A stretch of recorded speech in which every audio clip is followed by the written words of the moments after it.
You're watching the KOAM Morning News on Fox 14. Today, a woman is sentenced for her role in a murder and kidnapping case. Finally a morning where there's no snow falling from the sky, but it'll be a while before our roads begin to clear. We'll have the latest from the Skywatch Weather Center.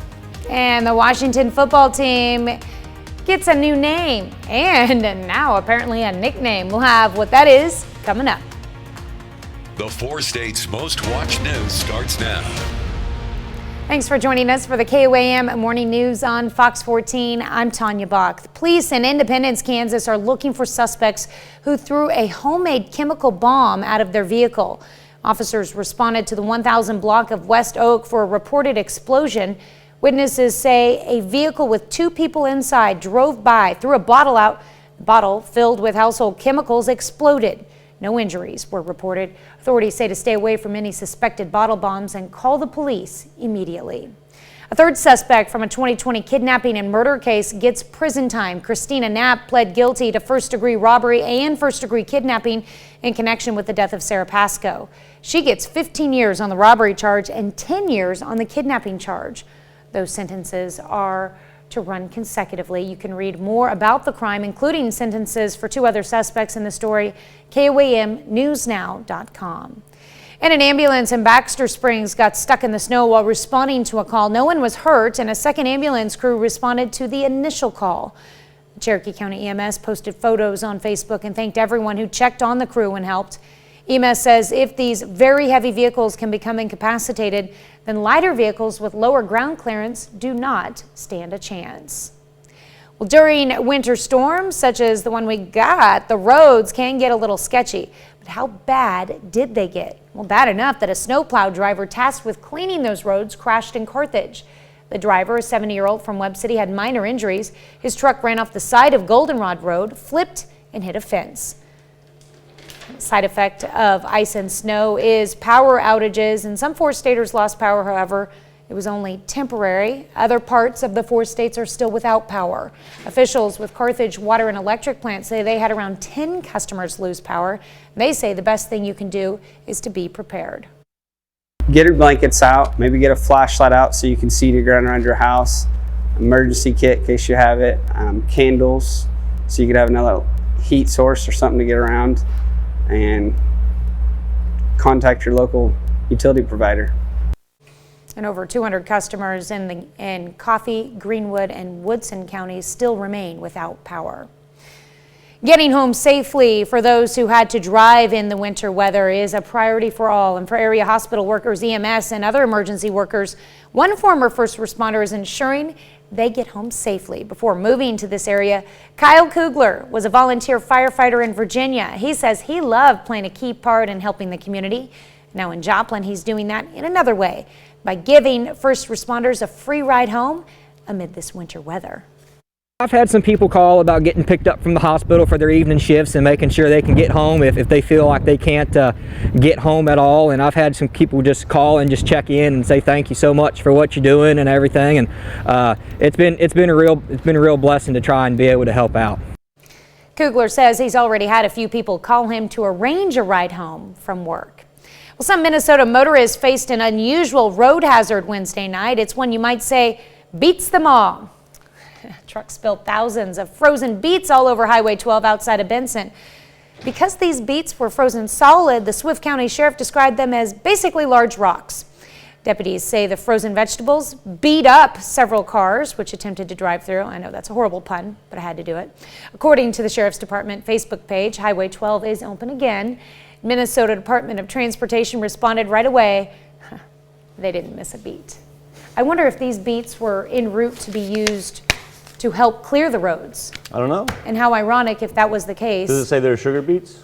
I'm not sure, it just said beets, but they were frozen still, so they would have needed to be processed and turned into beet juice that they could use to treat the roads and melt the ice. Right, combined with salt brine. They use an 80-20 mixture in Missouri. But ironically, they were actually harmful on the road in their current state. I think MoDOT uses most of theirs as from leftover sugar. You got the report up there? Wow.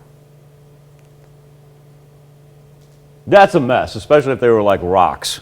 Yeah, nobody wants to drive We over. may have some beet juice hanging out on this shot right here on I-44 since, once again, the Missouri Department of Transportation, and I know Kansas uses it as well. Once again, it is a mixture of beet juice and salt brine that they put down there because actually more effective in lower temperatures. And I've also heard people from Department of Transportation say this. I'm certainly no expert. They'll tell you it's better on bridges because it sticks a little bit better. And interesting question that I hear each and every year when we do a story on the beet juice.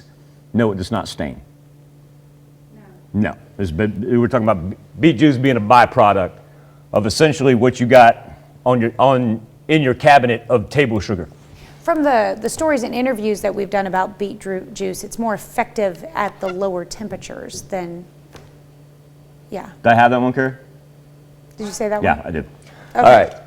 Here we are, I-44. We're seeing a little uptick in traffic from what we had yesterday, but still, everybody, look at that. Look at this gentleman on the right there. He's inching. He's inching. That's smart because he's got to hit that turnoff right there at 49. Make sure you give everybody a lot of room. Like I say, we're seeing a little bit more increased traffic, and so far here at 44 and 49, everybody's been playing nice. So let's try to keep that up throughout the course of the morning. Starting to see a little sunshine and blue sky over Television City. That's a welcome sight, and the reason that we get to do some things before we get to the radar, winter weather advisory for Delaware and Benton County. The reason we get to look at some shots before the radar is because we're finally done with the snow. In fact, the cloud cover ducking off to the southeast as well. But I'll tell you what, it didn't disappoint overnight either. See that icon right there in Neosho? In Newton County, in Neosho in particular, had another 2 inches of snow on the board overnight, lifting Neosho's total to 7.5 inches for this event. So we'll break down our totals here in just a little bit, but you'll notice it's very consistent throughout the entire 4 states about how it was 6 to 8 inches. Now we got to fight through the cold. Single digits abound throughout southeast Kansas and now working their way into southwest Missouri, still holding on to some teens, 13 in Monette, 16 in Miami. But here's the thing, we're actually seeing the temperatures drop post-sunrise. So we're going to go down before we begin to go up, and we're throwing up a whole lot more negatives and zeros up there from where we were, say, 4:30, 5 o'clock. And after that, because of what we call the snowpack of 6 to 8 inches, the sunshine really doesn't do much to, number one, let the ground warm up at all, obviously. First things first, we've got to get some above freezing temperatures to kind of melt this off and turn it into a muddy mess, and we don't get above 32 until Saturday. Right. Well, we'll just have to wait it out. All right, thanks, Michael. Up next, the U.S. is in some hot water for using foreign nurses to help hospital staffing issues. We'll explain why.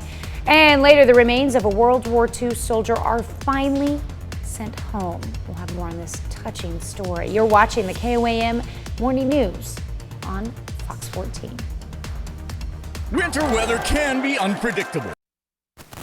American hospitals are on life support as they feverishly work to combat a crippling nursing shortage escalated by the pandemic.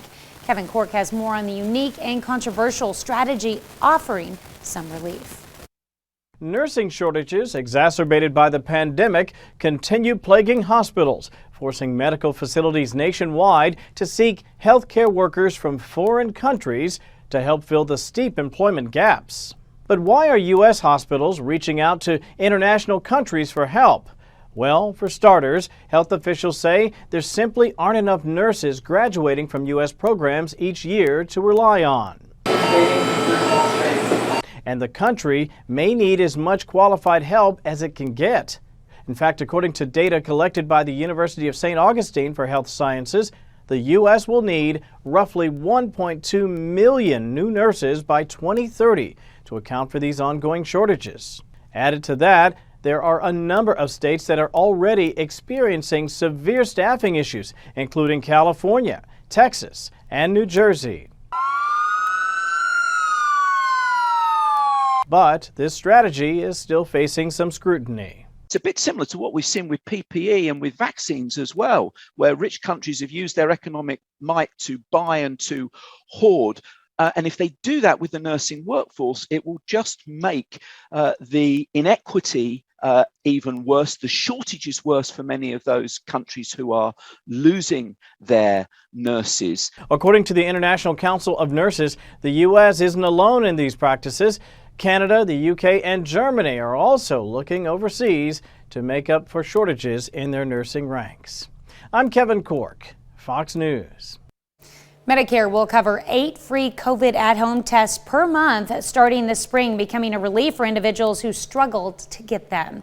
Administration announced on Thursday that Medicare will provide free COVID at-home tests, making this the first time the healthcare program will cover free over-the-counter kits. The exams will be available for delivery through a government-run website, which allows you to start by ordering 4 tests per address delivered by the Postal Service. People can also pick them up in person by going to free testing sites and pharmacies. A recent study shows loneliness can increase the risk of older women dying of heartbreak. A team from the University of California, San Diego found social isolation and loneliness are increasing factors for heart illnesses, especially in women. The study involved more than 50,000 participants and observed them for 4 years. When older females experience the lack of interaction with others, their chances of cardiac issues increased from 13 to 27%. Previous research shows women experience more social isolation than men. On this National Wear Red Day, the American Heart Association hopes to raise awareness about the #1 killer of women.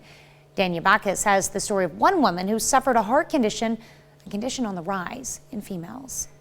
75-year-old Dr. Elaine Camille spends her days caring for children with kidney disorders. After a work trip in 2013, she experienced chest pain and shortness of breath. I actually had been seeing a cardiologist for a few months beforehand because I've been having some chest discomfort, and my evaluation was fine. She was diagnosed with broken heart syndrome, which causes weakness of the heart muscle, often triggered by emotional or physical stress. While considered temporary, up to 10% of patients will have another event within 5 years. We lost one of our sons at the very end of 2009. I'm pretty sure I had another episode back then. Heart disease is the #1 killer of women. The Women's Heart Alliance has launched a new awareness campaign. We are doing this because of the rising cardiovascular death rates in women, particularly younger women under the age of 50, and particularly women of color. And this started before the pandemic, but it has been exacerbated by the pandemic. Dr. Noelle Berry-Mers with Cedars-Sinai Medical Center says the warning signs are not just chest pain. Women will have other types of symptoms, and this is why they get misdiagnosed: indigestion, overwhelming fatigue, shortness of breath, radiating pain into their jaw or their shoulder. Research shows broken heart syndrome is on the rise in middle-aged and older women. I go for regular follow-ups. I take my medications faithfully. The hard part is, I guess, psychologically knowing that you had this problem and not being worried constantly it's going to come back. Dr. Camille is part of a Cedars-Sinai study to help doctors better understand the condition. She hopes more women take charge of their heart health. Danya Bacchus, CBS News. It's important to get your heart checked. A doctor can calculate a woman's risk of heart disease through tests and screenings. Well, as a massive winter storm is dumping snow and ice on some parts of the country, if you're freezing as a result, you should warm up with some soup, but not just any soup, homemade soup, because Friday is National Homemade Soup Day. That's today. It's observed every year on February 4th. NationalDayCalendar.com notes that even before modern transportation, soup was a product of regionally available foods. In honor of that tradition, try cooking up a pot using local ingredients. Another interesting tidbit, apparently there's something to the old wives' tale about chicken soup being good for a cold. According to NationalDayCalendar.com, scientists think a bowl of chicken soup may reduce lung inflammation. That's what I was going to make today. And your grandmother fed it to you, so yeah, it helps. Yeah. Absolutely, it helps. Why did Campbell's stop making Manhattan clam chowder? They did? Oh yeah, years ago. They make a clam chowder though, right? New England clam chowder. Oh. They don't make Manhattan clam chowder it's just anymore. New England now. If anybody knows that, shoot Tanya a message, or if you can tell me where I can find good Manhattan clam chowder. It's been a while since we've been able to anticipate a sunrise, simply because we've been all entrenched with the snow and the ice. But this morning, on this Friday, January the 4th, At 7:18 will be our official sunrise over Joplin, so we are just minutes away. Don't forget, even though we don't have any snow falling from the sky, all you have to do is go to KOAMnewsnow.com, KOAMnewsnow.com, and you will find a complete list of whether it be schools. I know we're a little late in the game on that one. Well, we're not late in the game, but if you're looking now, chances are. But we've got businesses, churches, civic organizations, government buildings. It's your one-stop shop to see what's open and what is closed here on this final day of what has been a snowy week. But we're done with the snow. Look at the Skywatch storm tracker. Everything down to the southeast, and winter weather advisories only for 2 of our remaining counties, Delaware and Benton. Hopefully we can get those to expire at 8 a.m. Our winter storm warnings, a thing of the past.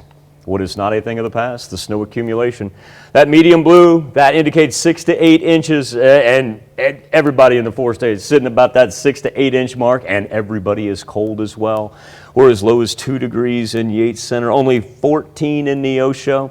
Let's roll 5 degrees right now in Pittsburgh. And what happens when we factor in the north wind? We get wind chills that are down to 8 below zero in Yates Center. A whole bunch of zeros in Lamar, Mount Vernon, and Grove as well. So don't plan on it melting anytime soon. And remember, those roads are going to develop a slush today because we've got some more people that are trying to get out and about. If that's you, be very, very safe, but also too, be ready for the refreeze overnight for tomorrow. Be back with more KOAM Morning News on Fox 14 right after this. Kansas. The NFL team in our nation's capital, now known as the Commanders, as it had been using a placeholder name known as the Washington Football Team after the original nickname deemed racist and dropped. Now the new name's creating issues of its own. Here's Jeannie Moose.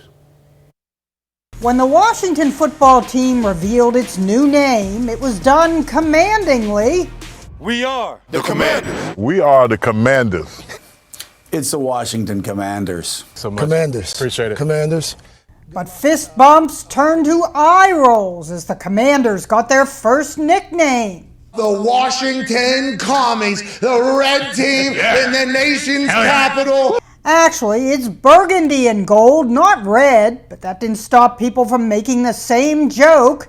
Hail to the commies, with the team's owner getting a communist makeover, trying to decide which hat I should wear for commies games, complete with a selection of Russian military headwear.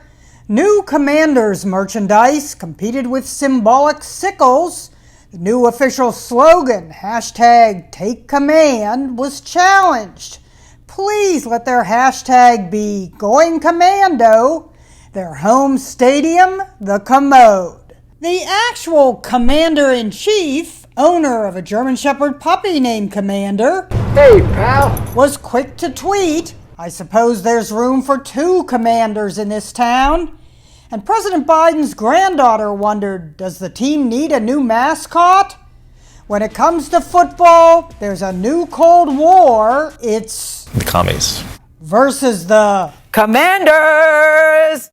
Ginny Mose, CNN, New York. Turns out that is the least of the worries for owner Daniel Snyder, as yesterday a woman by the name of Tiffany Johnston, former marketing director and events coordinator for the Washington Commanders, testified in front of Congress about ongoing sexual harassment levied from upper management, including Daniel Snyder, while she was employed by the Redskins. Keep your eyes on that story. Be back with more KOAM Morning News on Fox 14 right after this.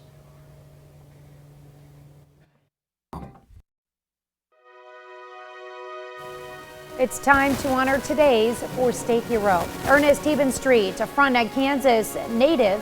Hebenstreet served from 1944 to 1945. He fought at the Battle of the Bulge and throughout World War II. We thank you, Ernest Hebenstreet, today's four-state hero.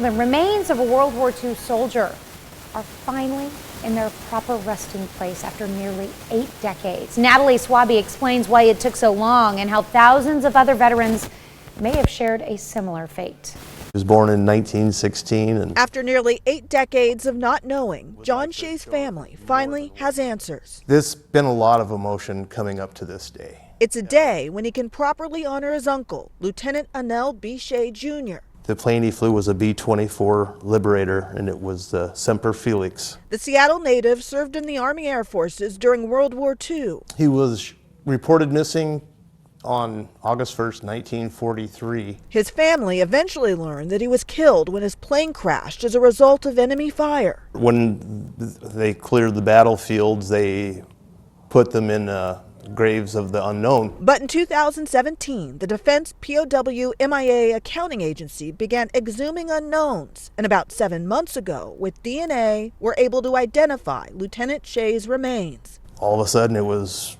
wow, we're bringing him home. It's great that they did. It's terrible that it took so long. He says he knows there's thousands of families waiting for answers, and a recent report found there have been missed opportunities to identify deceased veterans. It's a review that happened because of a discovery made in Roseburg, Oregon. It was appalling, actually, when they found over 30 unclaimed veterans in a building at a mortuary. Mary Newman Keys with the Douglas County Veterans Service Office says news about the remains kept in storage for more than 40 years prompted the VA Office of Inspector General to issue this report. It states the VA estimates the remains of between 11,500 and 52,600 veterans may be unclaimed at funeral homes nationwide. The report recommends the VA implement better monitoring mechanisms, procedures, and recurring training, and Shea hopes that will lead to more deceased veterans like his uncle being honored. Definitely, you know, he gave his life, and anybody that serves, and it's tradition, military, to bring them home. And today, his uncle is home. I thank you all for coming out to pay your respects for a man who deserves so much more. Another half hour of news and weather is just ahead. Coming up on the KOAM Morning News on Fox 14. The Super Bowl, as you know, is next week, and some may watch for the game, but others, they prefer the commercials. We'll give you a sneak peek. And we'll have the story of the Fort Scott girls basketball program and how they've turned their record around this season. You're watching the KOAM Morning News on Fox 14. We'll be right back. Vehicle prices. Best way to purchase a vehicle with no upfront taxes. Auto by Rent, the smart choice. The 4 states' most watched news starts now. Welcome back to the KOAM Morning News on Fox 14. It's currently 7:32. Let's take a look at today's top stories. A third suspect in a 2020 kidnapping and murder investigation learns her fate. Christina Knapp pled guilty to first-degree robbery and first-degree kidnapping in connection with the death of Sarah Pascoe. She gets 15 years on the robbery charge and 10 years on the kidnapping charge. Those sentences are to run consecutively. You can read more about the crime, including the sentences for 2 other suspects in this case, at KOAMnewsnow.com. Baxter Springs ambulance gets stuck responding to a call. No one was hurt, and a second ambulance crew responded to the initial call. The Cherokee County EMS posted photos on Facebook and thanked everyone who checked on the crew and helped. EMS says if these very heavy vehicles can become incapacitated, then lighter vehicles with lower ground clearance do not stand a chance. Well, just how bad are the roads? Well, bad enough that a snowplow driver tasked with cleaning the roads crashed in Carthage. The driver, a 70-year-old from Webb City, had minor injuries. His truck ran off the side of Goldenrod Road, flipped, and hit a fence. While many are able to work from home right now due to the inclement weather, first responders don't have that option. KOAM's Bronte Soronsky spoke with a former firefighter who's ensuring our first responders get to and from work safely. Winter weather is back in the 4 states, and road conditions aren't great. While it's recommended to stay home and stay off the roads, some people, like first responders, don't have that option. So Kyle Kugler with Rocking 2K Cattle and Transport decided to step in. Just providing a free service for anyone who absolutely has to be out on the roads and has to actually get to work and doesn't have a choice to get there and doesn't have the means and capability to do it. Any first responders in need of a ride to work, such as EMS, firefighters, police officers, or hospital staff, are welcome to give Kugler a call. I've had some people call about getting picked up from the hospital for their evening shifts and making sure they can get home if they feel like they can't get home at all. And I've had some people just call and just check in and say thank you so much for what you're doing and everything. And it's been a real blessing to try and be able to help out. He says the main purpose in providing a service like this isn't about gaining attention, but rather to ensure the safety of those working to keep us safe. Just to help. No real purpose other than just wanting to help and just be there for people who need to have the help. Originally from the Appalachian Mountains, Kugler is no stranger to driving in the snow and says the snow we've received in the past few days doesn't faze him or his truck. He wants to make sure he can give that comfort to others needing to be on the road. You know, it's what I do. It's kind of basically what I do for a living. I transport animals, you know, all over the United States. It's what I do is drive. So I can, you know, driving in adverse conditions is something I deal with on a daily. Mainly, he says he just wants to give back to those who give so much already. In Joplin, Bronte Sorotsky, KOAM News. Any first responders in need of a ride can contact Kugler directly, and we've got his contact information in an article on our website. That's at KOAMnewsnow.com. Well, a Kansas teen who lost a leg to cancer gets to enjoy a very special day of snow sledding. It's on a hill that was named after her, Harper's Hill. The handicap accessible sledding hill was built at Lake Olathe so that all children can experience sledding. Harper Clark was just 10 when she lost her leg to bone cancer. Her hill includes a lifting system so that other kids can get up the hill by themselves.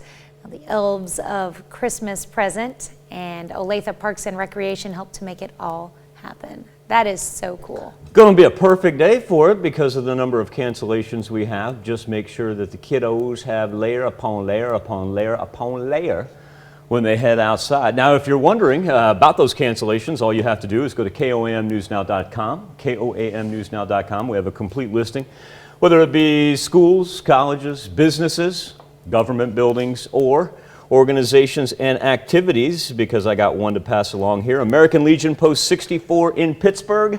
I apologize, but canceling bingo tonight. Once again, that's American Legion Post 64 in Pittsburgh. Here we are on the Skywatch Storm Tracker. Clear skies with the snow down dispatching out to the south and to the east. And hopefully here, we stick by that winter weather advisory expiration time. We'll be able to ditch that in hopefully 24 minutes. Our winter weather warnings already a thing of the past as we sit squarely in between 6 and 8 inches of snow depth across the 4 states. Some places seeing the most snow that they've had accumulate in one time since 2015.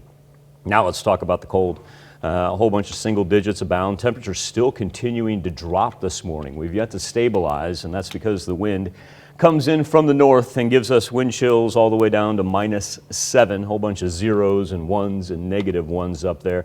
Now, as this storm with those watches and warnings progresses toward the northeastern portion of the United States, still massive airline cancellations. Still DFW, the number one, even though we don't see the winter storm down there. They're still recovering from yesterday, followed by Boston's Logan Airport and then LaGuardia in New York City. As a matter of fact, how about some 3,000 flights that have already been canceled into and out of and inside the United States today? 3,000 flights. And we stand before the 8 o'clock hour. Our weather trend for today, that snow ain't going anywhere. We got highs around, say 27, 28 degrees. Wind chill is going to be in the teens all day long. Big factor even as we begin to get above the freezing point for Saturday and Sunday and into next week. Look at those overnight lows. We get that slush that builds up with some additional traffic as people feel better about getting out and about. It's going to refreeze overnight. Black ice, distinct possibility every morning into next week. We'll be back with more KOAM Morning News on Fox 14 right after this. Welcome to Sonic. May I take your order? Can I get 2 patty melts? This morning on our Instapoll discussing winter storm safety. Now, while the majority of the snow has moved past us, it still is a long way from being over as it will dominate the East Coast all the way up to New England for today. We actually will get more snow than what they did. They'll be mired in the ice, causing massive power outages and terrible driving conditions. We've already talked about the number of flight cancellations. Our question to you this morning, did you stay safe during the winter storm? And love that number right there. 90% of you said all quiet on the western front. Super Bowl coming up on Sunday out at SoFi Stadium. But as far as your living room goes, well, yeah, it's the commercials. We're going to take a look at the stars of what's known as the other game. Here's Ashley Dvorkin. Oh, Blaze. The big game is bringing high anticipation for game day ads. I'll start off with the Anheuser-Busch beverages. So they've got 6 ads of spanning 4 minutes of Super Bowl time. And so the one that I think is going to catch everybody and really enjoy it is there's a 60-second ad from Michelob that's got Steve Buscemi in it. It's got Peyton Manning in it. Budweiser teased that the Clydesdale and the Golden Retriever are going to be back. So might get a nice heartwarming ad there. And outside of the beer brands, you've got Lay's, which has Paul Rudd and Seth Rogen in a teaser. Among other celebrities joining are Hannah Waddingham. Rakuten is in the game for the first time ever. They're looking to make a really big splash. I've got a commercial. Plus Idris Elba for Booking.com. He gets some advice in the teaser from 2 of the greatest pitchmen in advertising history, the most interesting man in the world, and the Old Spice I'm on a Horse guy, Asaya Mustafa. How quickly did ad space sell out, and how much are they going for compared to last year? Yeah, so this is interesting because they were mostly sold out by summer, which is a record. Over $6 million for an ad this year. It's never been above 6 before. It's a huge leap in terms of cost, and NBC is actually roping in making advertisers advertise in the Winter Olympics as well as the Super Bowl to get into this game. And themes this year, feel good and funny. Almost every single teaser and full ad we've seen has been straight up comedy. We know like Budweiser's almost going to certainly pull on the heartstrings, and there might be a few others that do. We're teasing commercials now? In Hollywood, Ashley Dvorkin, Fox News. Get Joe Burrow to do a cigar advertisement maybe next year. We'll be right back with more KOAM Morning News on Fox 14 with what group of people are being targeted by social media hackers.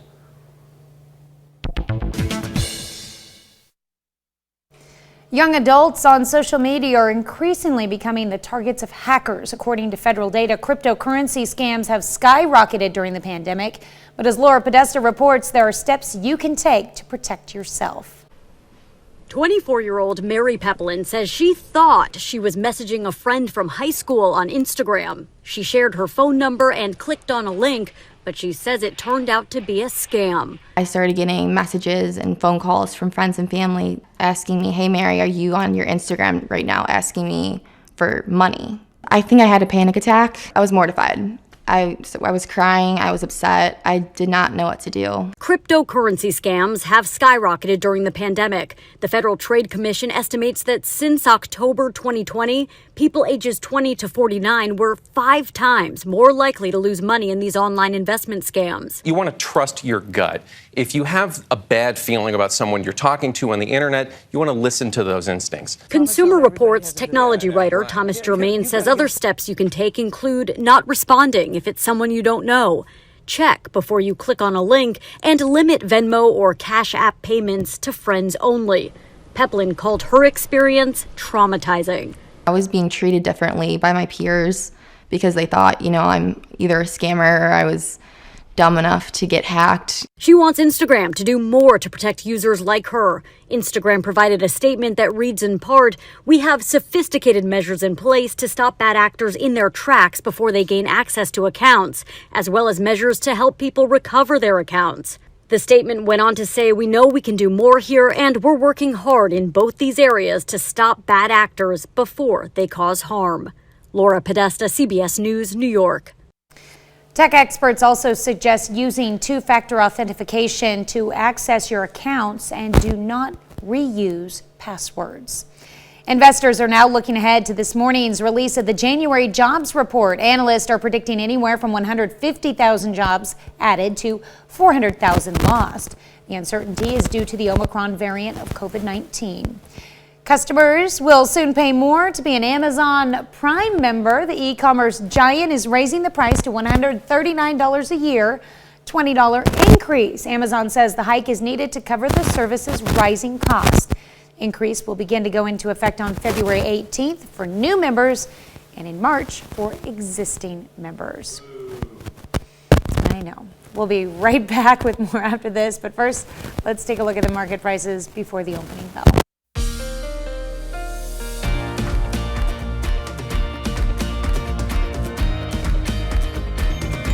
celebrated better right here on Fox 14. The high school girls basketball team in Fort Scott, Kansas has struggled the last few years, finished under 500 for 3 consecutive seasons. But this winter, you want to talk about a turnaround. They've won 10 of their first 13 games. They find themselves in the top 10 in the Kansas 4A state rankings. Our own Danny Terzer with the Tigers turnaround. At this time last year, Fort Scott was 2-11. In 2022, it's a completely different story. We've grown so much from last year, and we've grown so much even from the beginning of the year. There were times that, I thought we battled and we would get close. We just couldn't get over the hump, and that's tough. And you have to learn how to win. After a team meeting mid-season last year, the Tigers began to turn things around.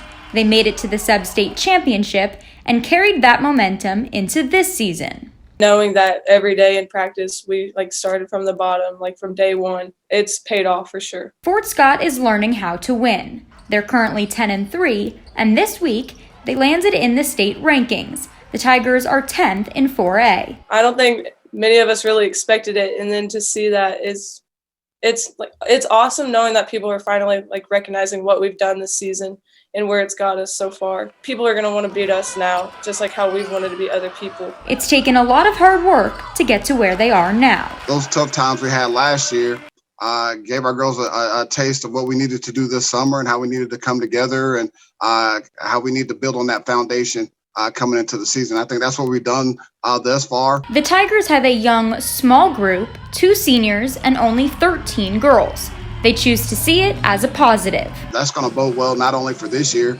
but for years to come.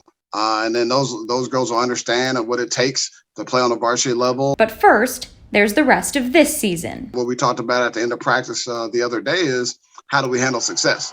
Now you're starting to get that, getting a little exposure. So we'll see how we respond the rest of the way. I think we have the right mindset. So we're going to have to raise our level of play and meet expectations. Danny Terzer, KOAM Sports. And as far as it happening to a person like Coach Steps, that turnaround right there could not happen to a better person and a wonderful family. Congratulations, Coach, and congratulations to those young ladies in Fort Scott on that marvelous season that they've been putting together.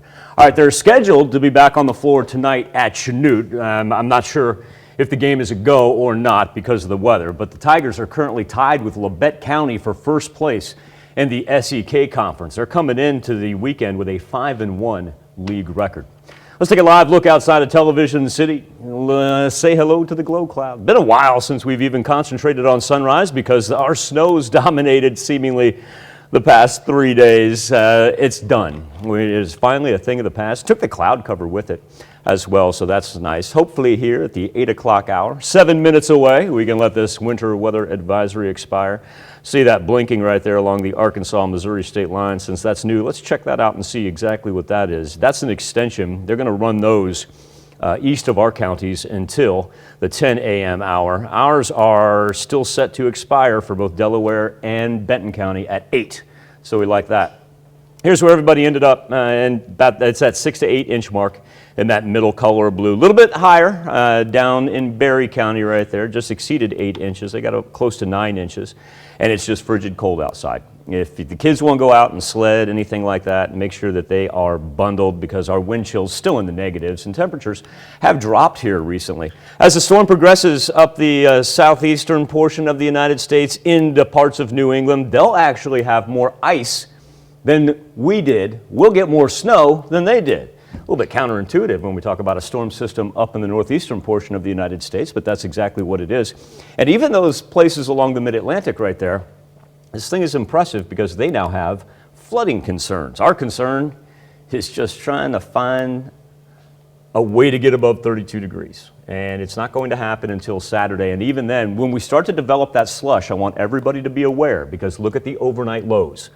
We're down below freezing each and every night, meaning that that black ice out on those roads, especially if you're out and about past sunset or before sunrise, it is going to still be an issue into parts of early next week. We'll be back with more KOAM Morning News on Fox 14 right after this. For 4 days only at Ashley's President's Day Preview Sale. Buy one, play. Final look at our 7-day forecast. Remember, at least we're done with the snow. But we got so many cancellations right now. I know the kids are going to want to go out, take advantage of it. It's a Friday. They've got a weekend ahead of them. They want to go sledding, multiple layers, because it is still dangerously cold outside. We've got to remember, we're at single digits right now, and we still have negative wind chills, even though we're past sunrise. Well, from sledding to ice skating, I want to see you try not to smile at this lovable guy. This is Benny, an 8-year-old rescue Labrador with a special talent for ice skating. On Wednesday, he took his custom skates out for a twirl in New York to raise money for the Animal Vision Foundation. Benny has performed at skating events all over the U.S., raising money for charity and helping kids with autism. He was rescued on his last day at a kill shelter in Utah. His owner says he loves to run out on the ice and chase after her. And now he does it whenever he wants to for a good cause. Benny has also won the American Kennel Club Exemplary Companion Award for his ability to put smiles on people's faces. I want to thank you all for letting us put the good in your morning along with Benny. We'll be back with more news and weather when we see you at noon. Have a great morning and an even better day.